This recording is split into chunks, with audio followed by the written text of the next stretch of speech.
Hi friends, welcome back to my channel. Today is a beautiful Sunday afternoon and a lot of my plants are needing water, so I'm going to just go around, take care of them, and record the process so that you can see basically what a regular day in plant care looks like for me. So basically what I do on these days where I know that I'm going to be doing some plant care and watering, I go around and I just touch my plants to see how they're doing and see what they need.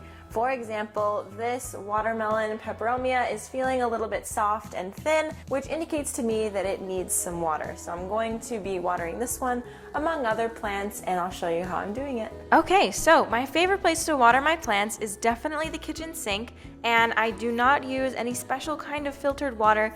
Number one, because I don't have any plants that necessarily need it, and also I've never had any issues with this water and my plants. They really like it, and I really like that they like it.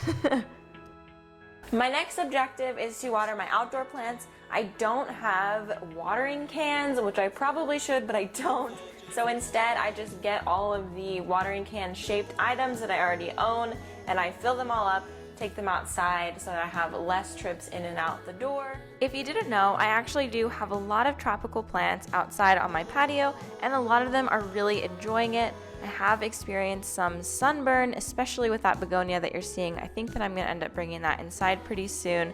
But the rest of them are really super happy, especially my spider plants and my rickrack cactus, which is kind of out of the frame. The other plants that I have hanging up out here are the Hoya, Cardosa, Tricolor, and my weirdo Monstera adansonii that I got from Cactus Garden a while ago, and just is the weirdest adansonii I've ever seen, but you know, what can you do?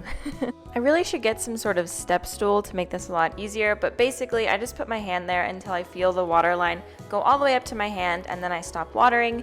And I really don't worry about the macrame pieces getting wet because honestly they dry up within a few hours. I haven't had any issues with mildew or mold on them, and let's just be real here. I live in Tucson, Arizona, one of the hottest deserts in the world. I don't think that I'm gonna ever have issues with my macrame staying wet for too long. This area is arguably one of my favorite places in my entire house. This cactus garden in the very front is easily one of my most prized possessions. I mean, look at it. It's so beautiful. I actually have another one of those in the works, and I will be making a video on that very soon. And I know that I keep saying that, but just stay tuned. I promise it's coming. Now, as far as watering goes with these cactus gardens, I water them very, very thoroughly about every week to 10 days, just depending on how dry the soil looks. And that is way, way more often than I would ever water a cactus inside. So definitely make sure that you're watering your cactus and all of your plants in ratio to how much sunlight they're getting. Next thing I'm going to do is fertilize all of my Hoyas with this Miracle Grow Orchid fertilizer. It's really, really awesome, and I talked about it in my Hoya video that I made a few months ago, and I've seen so much new growth since I started using this. I actually just got a new shipment, so I was really excited to be using it. I would definitely recommend it to anybody who is seeing maybe not that much growth on their Hoyas, because this fertilizer will really kickstart that growth. And shameless plug here, but I always have this Hoya fertilizer linked down in the description below in my Amazon storefront. So now we move on to the plants that live in my bathroom. As you can see, I get water all over myself when I'm watering my plants. I promise that that's not sweat, even though it is hot. Again, just using that good old City of Tucson water. And if I'm ever not sure if a plant actually needs water, I'll just stick my finger in the soil just like I did with this arrowhead vine, and then I'll water if it needs it. And this one definitely did need it. For the last round of watering, I'm going to be taking care of 2 of my ficus trees.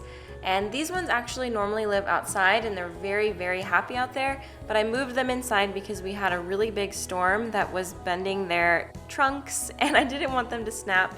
So now I'm going to put them back outside after I finish watering them. And of course, I have this tiny little Sansevieria that needs some watering. This one gets really wrinkly when it needs water, so it's a good communicator. Alright you guys, thank you so much for watching this video of my basic weekend plant care. I hope that you enjoyed. I will see you in my next video. Bye!